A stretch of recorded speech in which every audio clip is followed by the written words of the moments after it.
Hello students, next point from this chapter is equations of motion.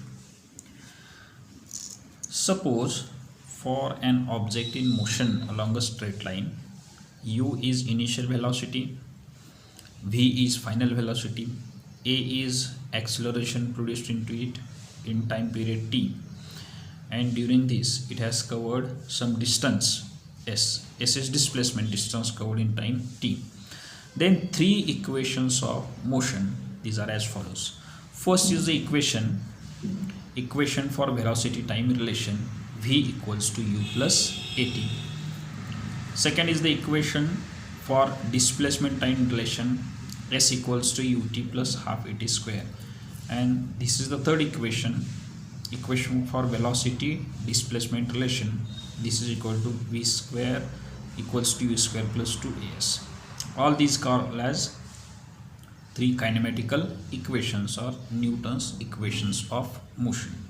Okay, these equations are used to find out either the initial velocity or final velocity or acceleration produced in the object or a distance covered by it during the motion or time period taken for it. Here are some numerical problems based on all these equations. An aeroplane taxis means runs, an aeroplane taxis on the runway for 30 seconds with an acceleration of 3.2 meters per second square before taking off. How much distance would it have covered on the runway? Now, initially this aeroplane is at rest, means initial velocity is 0 meters per second. Acceleration produced into it is 3.2 meters per second square, and it runs on the runway for 30 seconds. We have to find out how much distance it has covered before taking off on that runway. So here we can use second kinematic equation, because here we have to find out displacement s equals to ut plus 1 by 2 at square. Initial velocity is 0 into 30 plus 1 by 2 into 3.2 into t square 30 into 30. Here we can simplify 2 ones are 2 15s. So 0 into 30 it becomes 0, remains 3.2 into 15 into 30 is 450, and the multiplication is 1440 meter. That means the aeroplane runs on the runway nearly 1440 meters before taking off.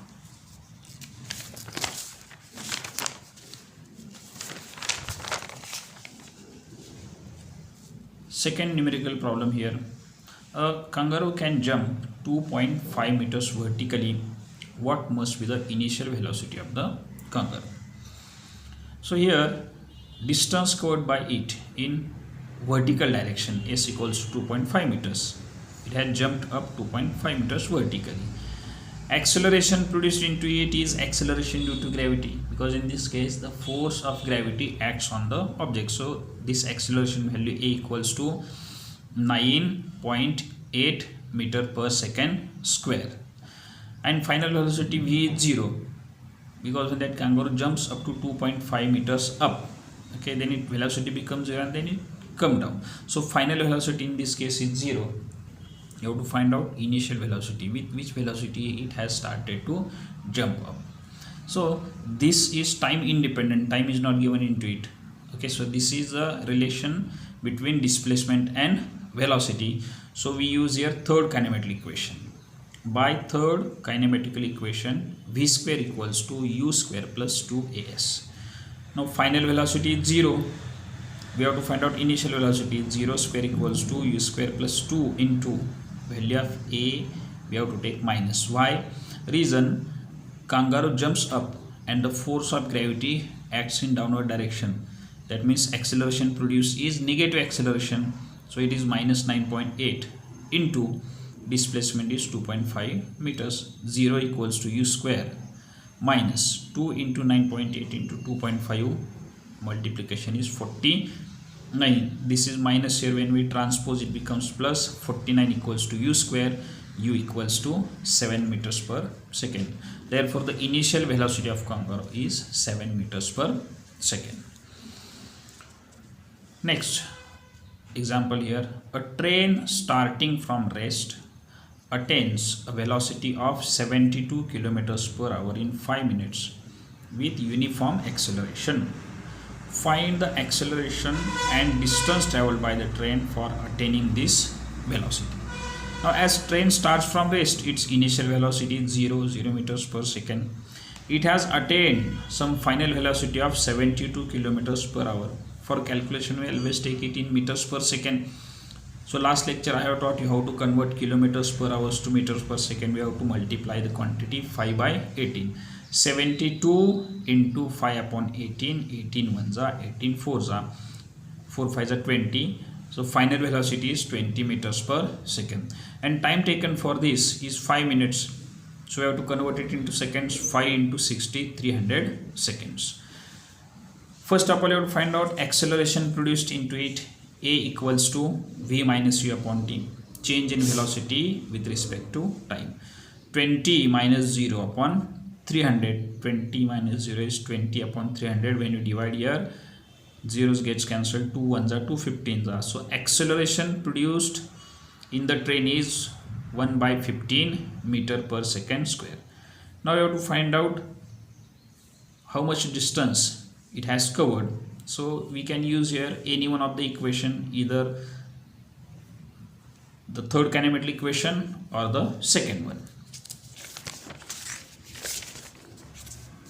So here by second kinematic equation, S equals to ut plus half at square, 0 into time 300 seconds plus 1 by 2 into a 1 upon 15 acceleration produced into t square 300 into 300.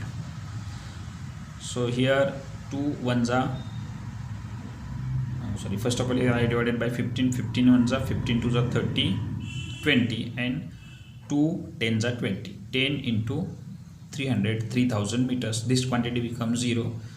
3000 meters, that is 3 kilometers. Therefore, the acceleration of the train is 1 upon 15 meter per second square, and the distance traveled is 3 kilometers. One more example related to these equations of motion. The brakes applied to a car produce an acceleration of 6 meters per second square in the opposite direction to the motion. Means here it is retardation. If the car takes 2 seconds to stop after the application of brakes, calculate the distance it travels during this time. So acceleration A is minus 6 meters per second square because it is given acceleration in the opposite direction to the motion. Means it is negative acceleration or retardation.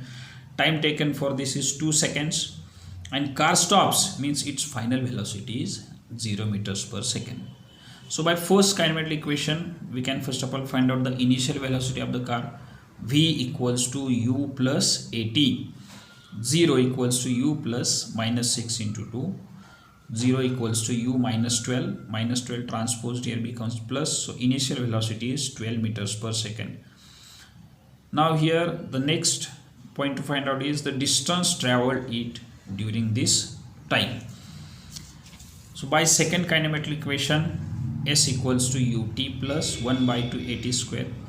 Initial velocity 12 into 2 plus 1 by 2 into minus 6 into 2 square. So 12 2s are 24 here. 2 3s are 6, minus 3 into 4 minus 12. 24 minus 12 is 12 meters. So the car will move 12 meters before it stops.